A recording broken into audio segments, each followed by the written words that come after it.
నమస్కారం. టీవీ7 న్యూస్ కి స్వాగతం. ముందుగా ముఖ్యాంశాలు.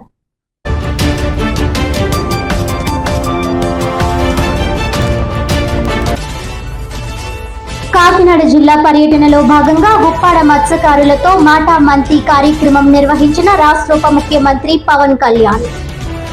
మత్స్యకారుల కుటుంబాలకు ప్రభుత్వం తరపున బీమా చెక్కులు పంపిణీ.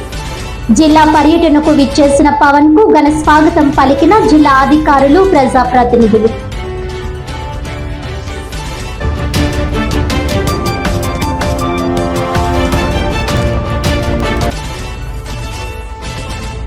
కాకినాడలో ఘనంగా బహుజన సమాజ్ పార్టీ వ్యవస్థాపకుడు మాన్యవర్ కాన్సీరామ్ వర్ధంతి. దళిత గిరిజన ఐక్యవేదిక ఆధ్వర్యంలో ఘన నివాళులర్పించిన నేతలు.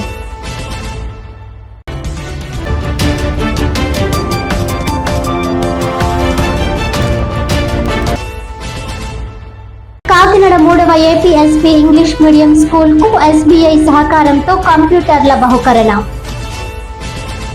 విద్యార్థులకు మరింత మెరుగైన విద్య అందజేసేందుకు సుమారు 10 కంప్యూటర్లను అందించారన్న బెటాలియన్ కమాండెంట్.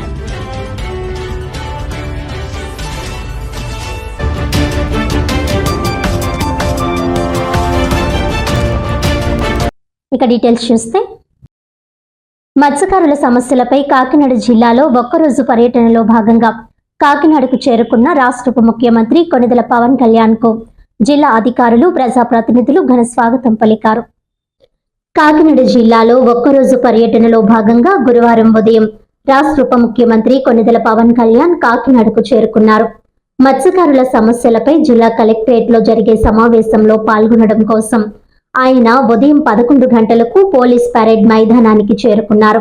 అక్కడ జిల్లా కలెక్టర్ షాన్మోహన్ సగిలి, జిల్లా SP Bindu Madhav, joint collector Rahul Meena, Kakinada MP Uday Srinivas, ప్రభుత్వ whip Datla Subbaraju, Kakinada rural MLA Pantham Nanaji, MLA Varupula Satyaprabha, DCCB chairman Tummala Babu, రాష్ట్ర సివిల్ సప్లై కార్పొరేషన్ చైర్మన్ తోట సుధీర్ తదితరులు పుష్పగుచ్చాలు అందజేసి ఘన స్వాగతం పలికారు.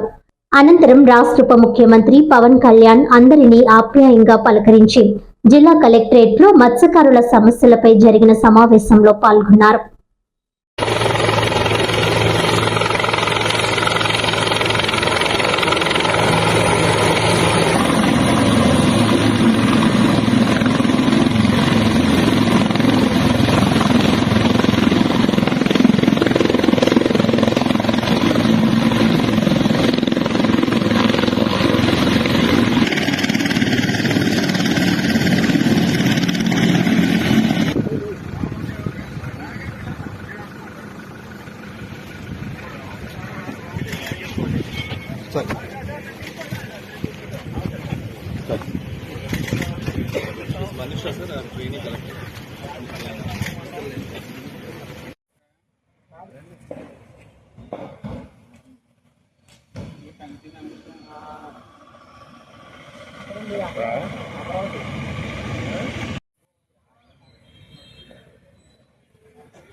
అయ్యో నెంబర్ తీసుకుంటాను.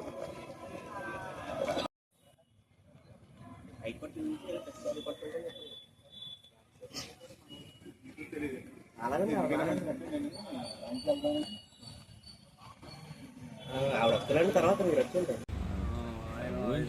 చీఫ్ గెస్ట్లో కొంతమందిని పిలుస్తున్నారు కాబట్టి ఈయన మాజీ మంత్రి ఎవరో బాబు నువ్వు ఎవరు చెప్తున్నావు ఇన్ఫార్మ్ చేయండి. కాదు, నాకు ఇన్విటేషన్ ఉంది, అక్కడ పోటీ పెట్టి ఉన్నారు లోపల. కలెక్టర్ గారు పిలుస్తున్నారు నాకు. నేను ఈ మీటింగ్ అనుకోకుండా వేరే మీటింగ్ అనుకుంటే నేను వచ్చాను. ఇక్కడికి వచ్చి డౌట్ నన్ను మరి నువ్వేమో చెప్తాను. ఆయన పిలవడం మాత్రం ఈ మీటింగ్ పిలుచుంటారు సార్ మిమ్మల్ని. అంతేనండి, చెప్పలేదు నాకు.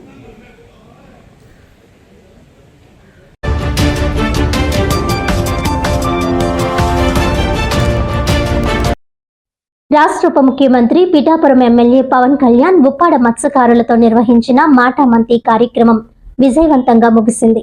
వేటకు వెళ్లి ప్రాణాలు కోల్పోయిన మత్స్యకారుల కుటుంబాలకు ప్రభుత్వం తరపున బీమా చెక్కులు పవన్ కళ్యాణ్ చేతుల మీదుగా అందజేశారు. ఈ సందర్భంగా కాకినాడ కలెక్టరేట్ లో నిర్వహించిన ఈ సమావేశంలో మొత్తం 18 కుటుంబాలకు 5 లక్షల రూపాయల చొప్పున బీమా సాయం అందజేశారు. మత్స్యకారులు వ్యక్తపరిచిన ప్రతి సమస్యను ఉప ముఖ్యమంత్రి పవన్ కళ్యాణ్ స్వయంగా నోట్ చేసుకున్నారు. ఉప్పాడ ప్రాంతంలో పారిశ్రామిక కాలుష్యం తీవ్రంగా ఉందని మత్స్యకారులు తెలియజేయగా వెంటనే పరిశ్రమల కాలుష్య నియంత్రణ మండలి పీసీబీ అధికారులకు పొల్యూషన్ ఆడిట్ చేయాలని ఆదేశించారు. వారం రోజుల్లోగా నివేదిక ఇవ్వాలని స్పష్టమైన గడువు కూడా నిర్ణయించారు. ఈ సందర్భంగా ఉప్పాడ సభలో డిప్యూటీ సీఎం పవన్ కళ్యాణ్ మాట్లాడుతూ మత్స్యకారులను ప్రభుత్వం తరపున ఆదుకుంటామని, కాలుష్య కారకాల నుండి మత్స్యకారులను రక్షించడం నా బాధ్యత అని అన్నారు. త్వరలో కాకినాడ తీర ప్రాంతంలో పర్యటిస్తానని, మత్స్యకారుల సమస్యలు తీర్చేందుకు 100 రోజుల సమయం కావాలని కోరారు. ఇక్కడ నెలకొల్పే పరిశ్రమలు వైసీపీ ప్రభుత్వంలో అనుమతులు పొందినవని, ఇది నా ఒక్కరి చేతిలో అయ్యే సమస్య కాదని, అందుకే సమయం కావాలని అన్నారు. పరిశ్రమలు లేకపోతే అభివృద్ధి సాధ్యం కాదని, మత్స్యకారులు ఎదుర్కొంటున్న కాలుష్య సమస్యకు పరిష్కారం తప్పక దొరుకుతుందని అన్నారు. నన్ను తిట్టినా కొట్టినా నేను మీ వాడినే అంటూ మత్స్యకారులను ఉద్దేశించి అన్నారు. పరిశ్రమ యాజమాన్యాలతో అంతర్గతంగా మాట్లాడుకునే రాజకీయ నాయకుల వలలో చిక్కుకొని మోసపోవద్దని, పరిశ్రమల యాజమాన్యాలతో లాలూచి రాజకీయాలు నేను చేయలేనని అన్నారు. అందుకే ప్రణాళికాబద్ధంగా సమస్య పరిష్కారం చేస్తామంటున్నామని అన్నారు.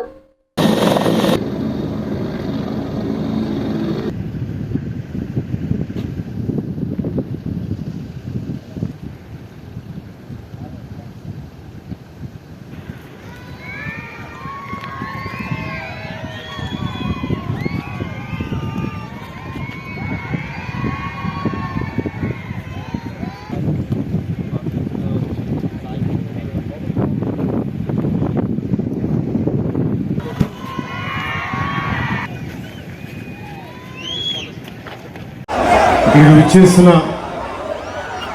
వంగదమ్ములకి, మాడపరుచులకి, మగచిల్లందరికీ ప్రత్యేకించి మన ఉప్పాడ పిఠాపురం నియోజకవర్గంలో ప్రత్యేకించి ఉప్పాడ కొత్తపల్లి ప్రాంతం ఇప్పుడు మీకు ప్రపంచం, మన దేశం అంతా తెలుసు. ముఖ్యంగా మన రాష్ట్రం అత్యధికంగా మత్స్యకార వృత్తి మీద ఉండే కుటుంబాలు ఎక్కువ. సో నా దృష్టికి గత కొన్ని రోజుల క్రితం, దాదాపు 10 రోజుల క్రితం మత్స్యకార సోదరులందరూ ఇక్కడ 4 రోజులు ధర్నాలు చేశారు. అలాగే పరిశ్రమల కాలుష్యం వల్ల మాకు వేట మత్స్యజాతి అంతరించిపోతూ ఉంది అని మీరందరూ చేసింది నాకు చాలా బాధ కలిగించింది. ఒకటి పొల్యూషన్, మన చేపలు మత్స్య సంపద కొంచెం దెబ్బతింటా ఉందని అదొక దృష్టి పట్టుకొచ్చారు. 2, మన అమీనాబాద్ హార్బర్లో ఈ డిజైన్ లోపం కారణంగా మనకి రాళ్ళను తాకి దెబ్బలు, మనకి పడవలు దెబ్బతింటా ఉన్నాయి, వాటికి వలలకి చిక్కుకుపోయి ఇబ్బంది అయిపోతా ఉంది. అదొక 2వ సమస్య చెప్పారు. అలాగే 3వది ఉప్పాడ సీ ప్రొటెక్షన్ వాల్ గురించి మాకు ఇంత జరుగుతూ ఉంది, దీనికి మీరు ఏం చేయబోతున్నారు అనేది.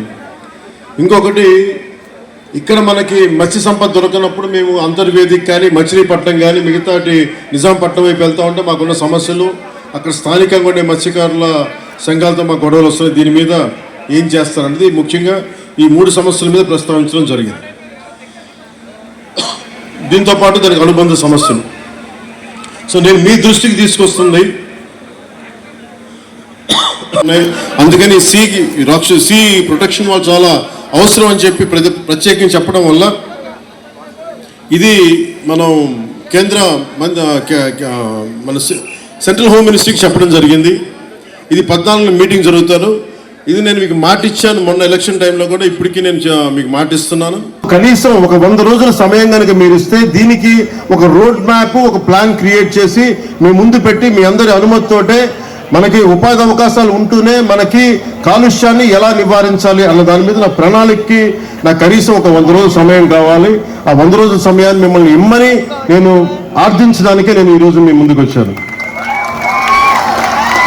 నాకు ఒక 3 నెలల నుంచి 100 రోజుల సమయం కావాలి.